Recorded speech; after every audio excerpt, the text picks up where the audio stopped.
he explained his own background in the whole Rihanna situation. I think that was a very smart move. That was after me. That was after me. Okay, no, I think that was a very smart move.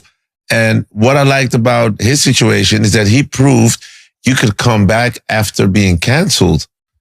You know, it's funny because at like your station, no one would play him on the radio. Yeah. And at that point, you had to have radio. There were no DSPs and different other platforms for you to use, you know, to break. No TikTok.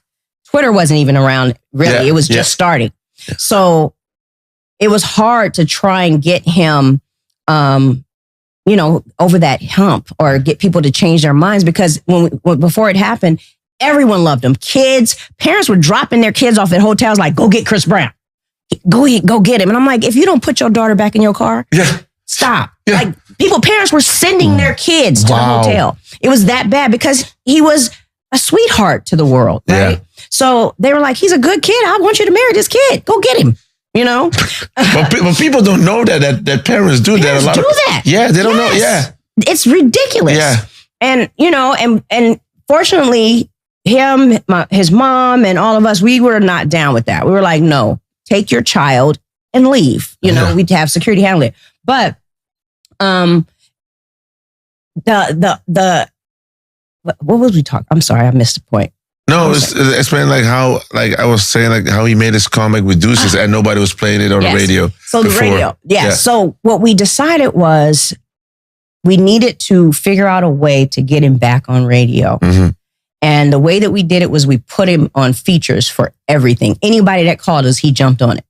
It was a feature on everything. And meanwhile, Tyga stood next to him. He was the only one that would stand right next to him and do videos and everything else with him, right? So he started doing mixtapes.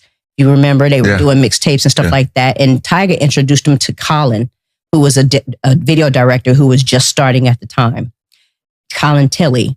And so Chris and I started finding new producers, finding new writers. We had Joel James and Seven Streeter and Kevin. And Kevin played him Deuces, and we were like, that shit is crazy. And he had produced it and wrote it himself, but then he had, you know, verses. So we ended up putting that together, and we were like, that's the strategy. We're going to do a whole bunch of mixtapes and just keep flooding the business, putting music out, but we'll also feature on everybody that calls us. So every time a big artist puts a record out, they have to play it. So they have to play it on radio. So after a while, every other record was featuring Chris Brown. Yeah. And they had to play it because they wanted to play that artist.